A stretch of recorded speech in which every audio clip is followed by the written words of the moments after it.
Pensez-vous que Madame Parker Bowles a joué un rôle dans l'échec de votre mariage? Eh bien, nous étions 3 dans ce mariage, donc il y avait un peu trop de monde. La reine consort Camilla aurait fomenté un coup d'État secret contre son mari, le roi Charles. Des fuites ont révélé au public ses intentions. Pourquoi aurait-elle fait cela? Y avait-il une tension sous-jacente ou une lutte de pouvoir au sein de la famille royale qui l'aurait poussée à envisager de trahir son mari? Rejoignez-nous pour découvrir sa véritable intention derrière ce coup d'État et les preuves qui ont révélé sa trahison. Le coup d'État secret de Camilla. Camilla et Charles ont toujours été très présents dans les médias, pour une raison ou une autre. Depuis le début de leur relation controversée jusqu'à la dynamique de leur mariage, la presse a surtout parlé d'eux de manière négative. Mais Camilla, obligée de fomenter un coup d'État secret contre son mari, nous amène à nous demander si leur amour ne s'est pas déjà étiolé après avoir résisté à l'épreuve du temps et au harcèlement public. Camilla aurait œuvré en secret pour affaiblir l'image du roi Charles, se positionnant ainsi pour occuper un rôle bien plus influent au sein de la monarchie. Elle s'est également engagée dans des activités royales, notamment en assumant certaines fonctions officielles du roi Charles en raison de ses récents problèmes de santé. Grâce à cela, Camilla a gagné le cœur et la loyauté du public, qui la considère comme une personne passionnée par l'avancement de la monarchie britannique. Quelle est la véritable intention de Camilla en agissant ainsi? Pensez-vous qu'elle lutte pour plus de pouvoir, faisant du roi Charles une simple figure de proue sur le trône britannique? Plus tard dans la vidéo, nous aborderons ces éléments et bien d'autres qui ont révélé sa trahison. Avant cela, nous devons connaître la vie de ces 2 éminents membres de la famille royale, ainsi que la dynamique et les controverses entourant leur relation. La reine Camilla. La reine consort Camilla est née Camilla Rosemary Shand le 17 juillet 1947 au King's College Hospital de Londres. Camilla est la fille aînée du major Bruce Shand et de Rosalind. Elle a 2 autres frères et sœurs plus jeunes, une sœur cadette, Annabelle Elliott, et un frère cadet, Mark Shand. Ses parents étaient officiers de l'armée britannique et se sont ensuite lancés dans les affaires. Durant son enfance, Camilla était une lectrice passionnée, influencée par son père, qui lui faisait souvent la lecture. Elle a également appris à monter à cheval dès son plus jeune âge en participant à des stages de poney club et à remporter des rosettes lors de gymkhanas communautaires. Camilla a décrit son enfance comme parfaite à tout point de vue. Sa famille comptait de nombreux chiens et chats, ce qui lui permettait de se faire accompagner par des animaux de compagnie. À 5 ans, Camilla fréquentait Dumbrells, une école mixte de Ditchling Village. À 10 ans, elle fréquentait l'école Queen's Gate, près de chez elle à Londres, et ses camarades de classe la surnommaient Mila. Camilla était décrite comme une fille dotée d'une force intérieure, d'un magnétisme et d'une confiance en elle indéniable. L'une des enseignantes de l'école, l'écrivaine Penelope Fitzgerald, qui enseignait le français, se souvenait de Camilla comme d'une personne brillante et dynamique. En 1964, elle quitta Queen's Gate avec un O-level et ne put rester suffisamment longtemps pour le A-level à cause de ses parents. À 6 ans, elle entra à la Montfertil Finishing School de Tolocena, en Suisse. Après avoir terminé ses études, elle a étudié le français et la littérature française pendant 6 mois à l'Institut de l'Université de Londres à Paris. Dans les années 1960 et 1970, Camilla a été bénévole à la Chailey Heritage Foundation, une association caritative qui aide les jeunes enfants handicapés près de chez ses parents. Dans le Sussex, Camilla a continué à explorer sa passion pour l'équitation et participe régulièrement à des activités équestres. Elle avait également une passion pour la peinture, ce qui l'a finalement conduite à prendre des cours particuliers avec un artiste, même si la plupart de ses œuvres ont fini à la poubelle. Ses autres centres d'intérêt étaient la pêche, l'horticulture et le jardinage. Avant d'épouser Charles, Camilla avait déjà tenté l'aventure du mariage. Vous vous demandez maintenant ce qu'il est advenu de ce mariage et comment elle s'est retrouvée impliquée avec King of Britain, son expérience conjugale. Camilla Shand a rencontré son premier mari, Andrew Parker Bowles, à la fin des années 1960 par l'intermédiaire de son frère cadet, Simon. Ce dernier travaillait alors pour la cave à vin du père de Camilla à Mayfair. Andrew Parker Bowles, alors officier de la garde et lieutenant dans les Blues et les Royals, commença à fréquenter Camilla. Après des années de relations en dents de scie, ils se fiancèrent finalement en 1973. Son partenaire étant influent, leurs fiançailles furent annoncées dans le Times. Il a été rapporté que leurs parents avaient envoyé l'annonce à leur insu ce qui a contraint Parker Bowles à le demander en mariage. Camilla et Andrew se sont mariés le 4 juillet 1973 lors d'une cérémonie catholique romaine à la chapelle des gardes de la caserne Wellington à Londres. Sean avait 25 ans et Parker Bowles 33. Un an après leur mariage, ils donnèrent naissance à leur premier enfant, Tom, né le 18 décembre 1974. Leur deuxième enfant, Laura, leur unique fille, naquit le 1 janvier 1978. Les deux enfants furent élevés dans la foi catholique de leur père, tandis que Camilla resta anglicane et ne se convertit pas au catholicisme. En décembre 1994, après 21 ans de mariage, le couple a estimé qu'il ne pouvait plus poursuivre sa relation et a décidé d'entamer une procédure de divorce, arguant qu'ils vivaient séparément depuis des années. Leur requête a été entendue et acceptée, et leur divorce a été prononcé le 3 mars 1995. Un an plus tard, Andrew a épousé Rosemary Pittman, décédée en 2010. Les histoires entourant la relation de Camilla et Charles n'ont jamais cessé d'être dans les médias et le public, même d'actualité. Avant d'examiner la dynamique de sa relation avec Charles et les preuves divulguées qui ont révélé sa trahison, intéressons-nous à la vie du roi Charles. Le roi Charles. Bonsoir, Votre Majesté. Ravi de vous voir, et c'est merveilleux. Eh bien, oui, un peu, mais c'est merveilleux. Quel plaisir de te voir en si bonne santé. Charles est né le 14 novembre 1948, sous le règne de son grand-père maternel, le roi George VI. Il est le premier enfant de la reine Élisabeth II et de Philippe, duc d'Édimbourg. Charles n'est pas né par voie basse, mais par césarienne au palais de Buckingham. À la mort de son grand-père, George VI, le 6 février 1952, la mère de Charles, la reine Élisabeth I, monta sur le trône, et il devint immédiatement l'héritier présomptif du trône britannique. Fils aîné du monarque, Charles prit les titres traditionnels de duc de Cornouailles et, dans la pairie écossaise, les titres de duc de Rothesay, comte de Carrick, baron de Renfrew, seigneur des îles et prince et grand intendant d'Écosse. En raison des responsabilités et de la charge de travail de sa mère en tant que monarque britannique, Catherine Peebles fut nommée gouvernante pour superviser Charles et son éducation au palais de Buckingham à l'âge de 5 ans. Il fit ses premières études à la Hill House School, dans l'ouest de Londres, en novembre 1956. Charles fut le premier héritier présomptif à fréquenter l'école, plutôt que d'être éduqué par une reine. Il ne bénéficia pas d'un traitement de faveur de la part du fondateur et directeur de l'école, Stuart Townend, qui conseilla à la reine de lui inscrire au football, car les garçons n'étaient jamais accueillis sur un terrain. Charles fréquenta ensuite deux des anciennes écoles de son père, la Cheam School, dans le Hampshire de 1958 à 1962, puis Gordonstown dans les années 1960. Gordonstown était réputé pour sa rigueur, et Charles la trouva difficile au début. Mais plus tard, il tira un bilan plus positif de son expérience, affirmant qu'elle lui avait enseigné de précieuses leçons de vie, même s'il avait autrefois éprouvé des difficultés avec la rigueur de l'école. Dans une interview en 1975, il déclara être finalement heureux d'y être allé, même s'il estimait que la rigueur de l'école était parfois exagérée. En 1966, Charles élargit ses horizons en passant 2 trimestres à Timbertop, un campus isolé du lycée de Geelong, en Australie.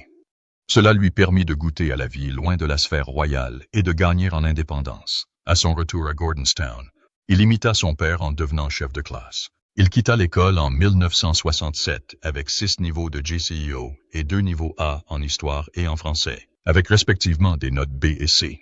Il devint plus tard mécène de Gordonstown en mai 2024. Charles rompit avec la tradition royale en poursuivant directement ses études à l'université après son baccalauréat, plutôt que de s'engager dans les forces armées britanniques. En octobre 1967, il fut admis au Trinity College de Cambridge, où il étudia l'archéologie et l'anthropologie pendant la première partie du Tripos, puis l'histoire pendant la seconde.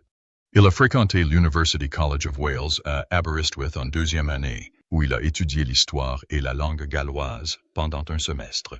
Premier héritier présomptif britannique à obtenir un diplôme universitaire, il a obtenu en juin 1970 une licence ès-lettres de l'Université de Cambridge, avec mention très bien. Sa licence a été promue au rang de Master ès-lettres en août 1975, conformément à la pratique courante. Examinons sa carrière et certaines de ses fonctions royales avant son accession au trône. Charles a servi dans la Royal Air Force et la Royal Navy. Durant sa deuxième année à Cambridge, Charles suivit une formation à la Royal Air Force, où il apprit à piloter le Chipmunk au sein de l'escadron aérien de l'Université de Cambridge. Il reçut son brevet de pilote de la RAF en août 1971. Après sa cérémonie de remise de diplôme, Charles entama sa carrière navale en s'inscrivant à la formation de 6 semaines du Royal Naval College de Dartmouth. Après avoir servi sur le destroyer lance-missiles HMS Norfolk et les frégates HMS Minerva et HMS Jupiter de 1971 à 1974, il obtint sa qualification de pilote d'hélicoptère à la base navale de Yeovilton. Il rejoignit ensuite le 845 et escadron aéronaval basé sur le HMS Hermes. Il passa ses 10 derniers mois de service actif dans la marine à la tête du chasseur de mines côtier HMS Brownington à partir du 9 février 1976. Il participa à un stage de parachutisme à la base aérienne de Bryce Norton 2 ans plus tard, après avoir été nommé colonel en chef du régiment de parachutistes en 1977.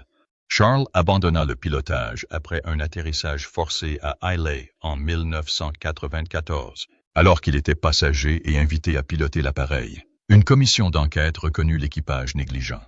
En 1965, Charles a pris part à son premier engagement public en assistant à une garden party étudiante au palais de Holyrood House. Durant son mandat de prince de Galles, il a exercé des fonctions officielles au nom de la reine, effectuant 934 engagements entre 2002 et 2022. Il a célébré des investitures et assisté aux funérailles de dignitaires étrangers. Charles commença à assumer davantage de responsabilités publiques, fondant le Prince's Trust en 1976 et voyageant aux États-Unis en 1981. Au milieu des années 1970, il exprima son intérêt pour le poste de gouverneur général d'Australie, à la suggestion du premier ministre australien Malcolm Fraser. Cependant, faute d'enthousiasme public, cette proposition resta lettre morte. En réaction, Charles a commenté: « Alors, que pensez-vous quand vous êtes prêt à faire quelque chose pour aider, et qu'on vous dit simplement que vous n'êtes pas le bienvenu ?» Charles a représenté la reine lors de la cérémonie d'ouverture des Jeux du Commonwealth de 2010 à Delhi, en Inde. En novembre 2013, il a représenté la reine pour la première fois lors d'une réunion des chefs de gouvernement du Commonwealth à Colombo, au Sri Lanka. Lors de leur réunion de 2018, les chefs de gouvernement du Commonwealth ont décidé que Charles serait le prochain chef du Commonwealth après la reine.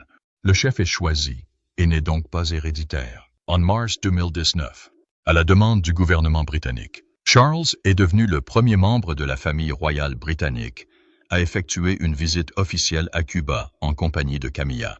Cette tournée a été perçue comme un effort visant à resserrer les liens entre Cuba et le Royaume-Uni. Charles a assisté aux cérémonies de novembre 2021 marquant la transition de la Barbade vers une république parlementaire, abolissant ainsi le statut de monarque de la Barbade. Il était invité par la première ministre Mia Mottley, futur chef du Commonwealth. C'était la première fois qu'un membre de la famille royale assistait à la transition d'un royaume vers une république. En mai de l'année suivante, Charles assiste à l'ouverture officielle du Parlement britannique, prononçant le discours de la reine au nom de sa mère, conseillère d'État. Examinons son mariage avec la princesse Diana et les controverses qui l'entourèrent, menant à leur divorce. La genèse de la relation entre Camilla et Charles. Charles a fréquenté plusieurs femmes dans sa jeunesse avant d'épouser Diana. Ses anciennes compagnes sont des enfants de personnalités qui sont tombées amoureuses de lui grâce à son physique séduisant. Parmi elles, Georgiana Russell, la fille de Sir John Russell, alors ambassadeur britannique en Espagne.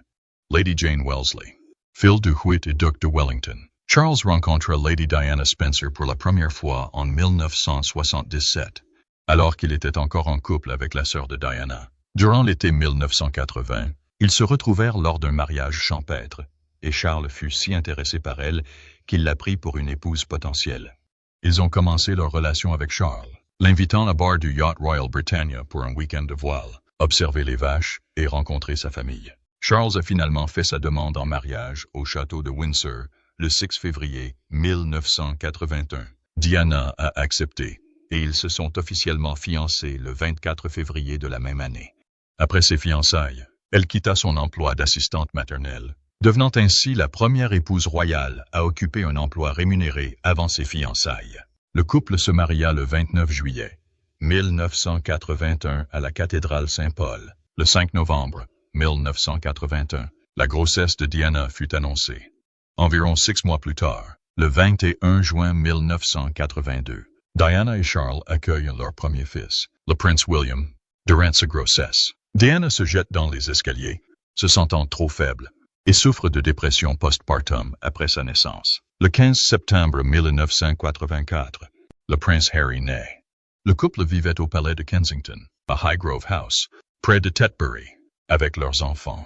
5 ans après leur mariage, celui-ci était en difficulté en raison de leur incompatibilité et de près de 13 ans de différence d'âge. Tous les efforts de la défunte reine et du prince Philippe pour les réconcilier semblaient vains. L'interview panoramique de Diana ayant fait déborder le vase et les deux hommes ayant dû vivre séparément. Diana a évoqué ses relations extra-conjugales et celle de son mari lors de l'interview, évoquant la relation de Charles avec Parker Bowles.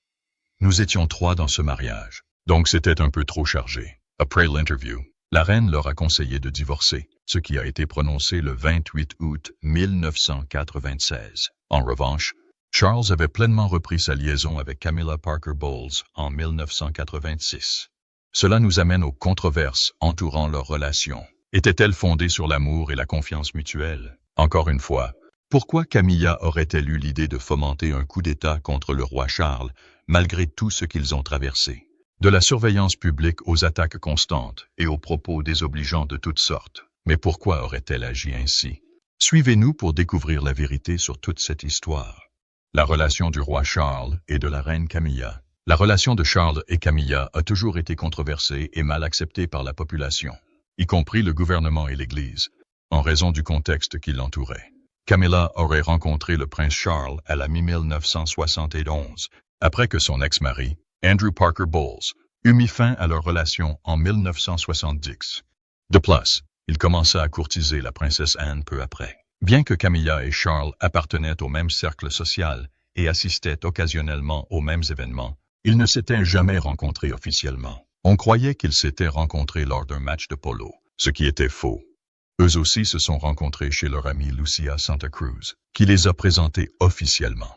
Ils sont devenus amis proches et ont fini par entamer une relation amoureuse, bien connue dans leur entourage. Un couple, ils se retrouvaient régulièrement lors de matchs de polo au Smith's Lawn de Windsor, Great Park, et ont également fait partie d'un groupe chez Annabelle's à Berkeley Square. Alors que leur relation devenait plus sérieuse, Charles rencontra la famille de Camilla et la présenta à certains membres de sa famille.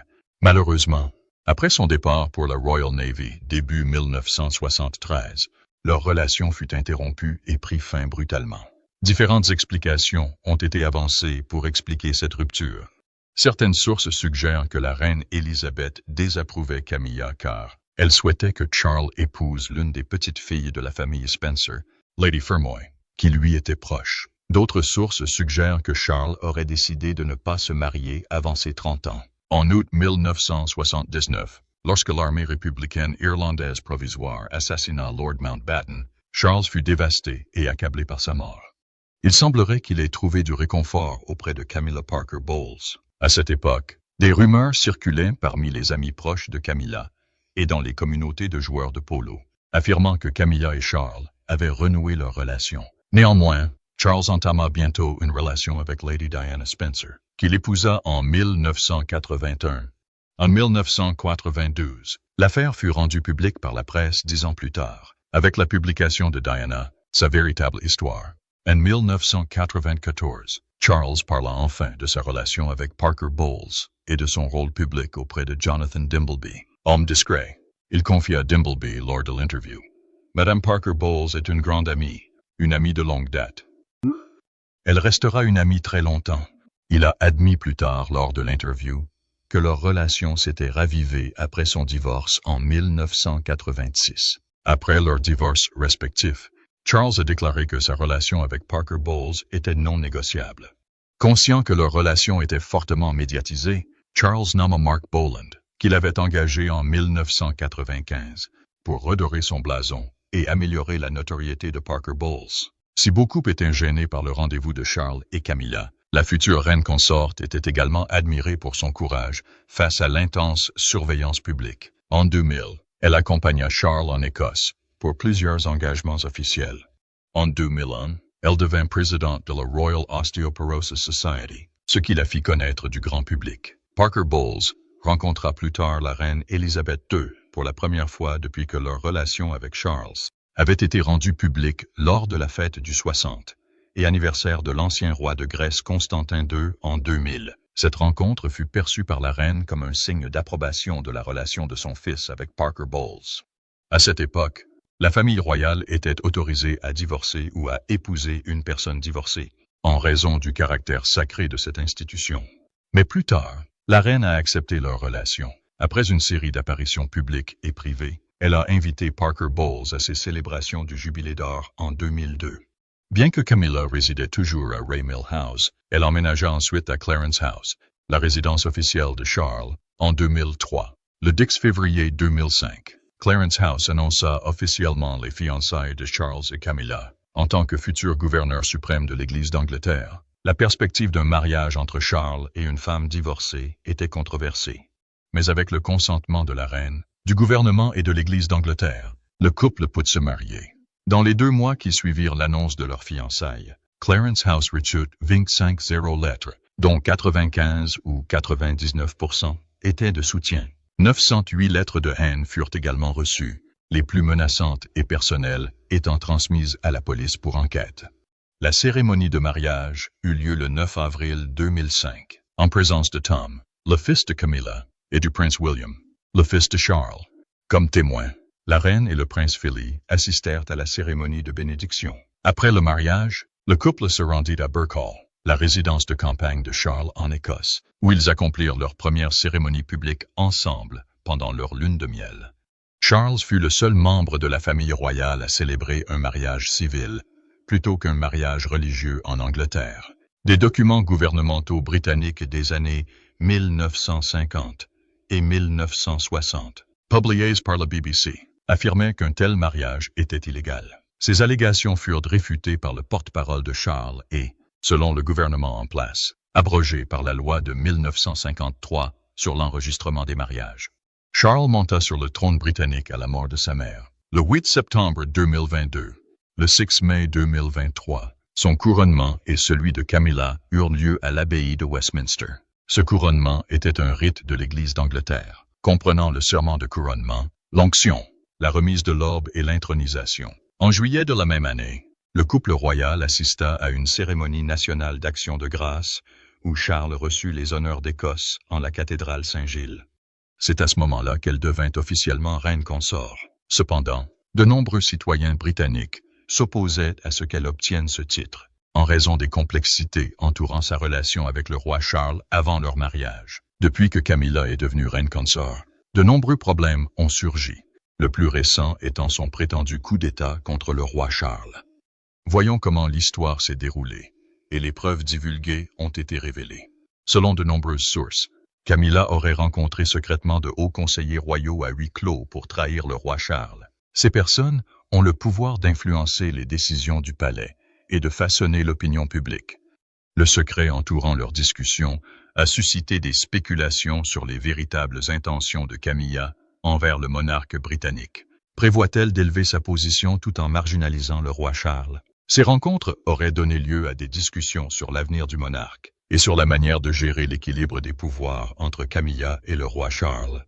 Ces discussions auraient notamment porté sur la dégradation de l'image publique du roi Charles, tandis que Camilla se présentait comme une dirigeante plus compétente.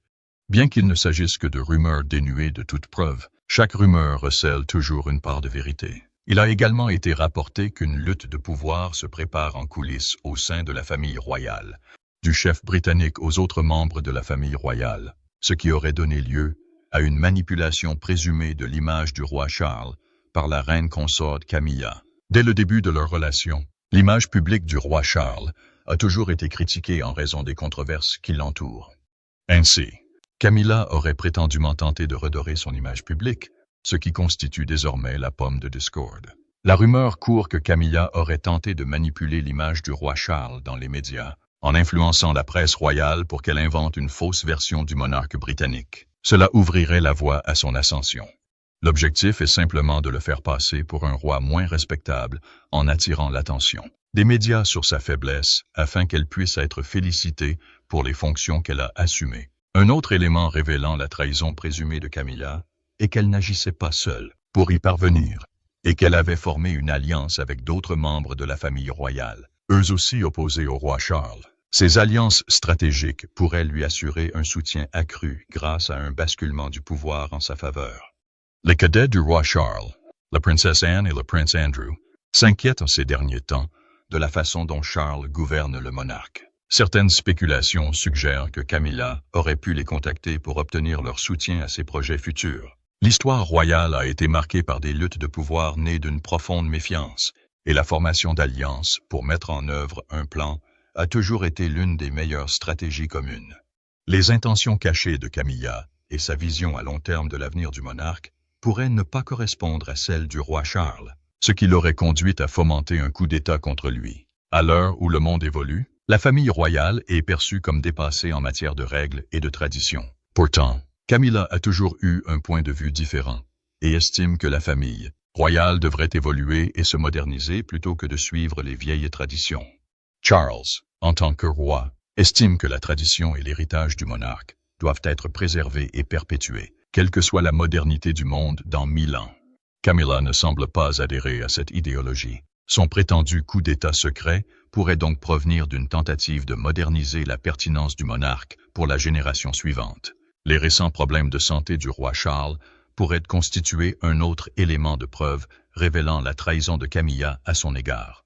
En raison de la détérioration de sa santé, le roi Charles dut suspendre temporairement ses fonctions et engagements royaux, et ceux qui pouvaient être délégués aux membres les plus importants de la famille royale leur furent confiés. La représentation de Charles par Camilla lors de certains de ses engagements royaux ne visait pas seulement à soutenir le trône. Son coup d'État secret contre Charles allait rapidement se concrétiser, car l'état de santé défaillant de Charles risquait de l'empêcher de siéger longtemps sur le trône britannique. C'est l'occasion pour Camilla de consolider sa position de consort de la reine et d'accroître son influence pour préserver l'image publique du monarque. Son action pourrait être motivée non seulement par son ambition, force stabilisatrice du monarque, mais aussi par sa prétendue préoccupation égoïste pour l'avenir du monarque, le forçant peut-être à démissionner volontairement en raison de sa santé déclinante. Cela lui permettrait d'assumer un rôle plus dominant et actif dans la direction du monarque. Camilla a consacré de nombreuses années à promouvoir son image publique, malgré le peu d'affection de nombreux Britanniques. Elle a joué un rôle plus important dans les fonctions royales, s'est imposée comme porte-parole de causes publiques et s'est présentée comme une consort avant-gardiste, capable de concilier tradition et modernité. Grâce à ses actions, elle a réussi à se convertir du statut de concubine controversée du premier mariage de Charles à celui de reine consort bien-aimée. Très enthousiaste à l'idée de façonner l'avenir du monarque, elle a fait preuve de loyauté en public et auprès de personnalités clés de la famille royale qui n'auraient pas remarqué ses motivations. Si tous ces prétendus coups d'État étaient réels, les conséquences pourraient être considérables pour les traditions ancestrales du royaume. Que pensez-vous du prétendu coup d'État de Camilla contre le roi Charles? Parviendrait-elle vraiment à ses fins? N'hésitez pas à partager vos impressions dans les commentaires et à aimer, partager et vous abonner à cette chaîne.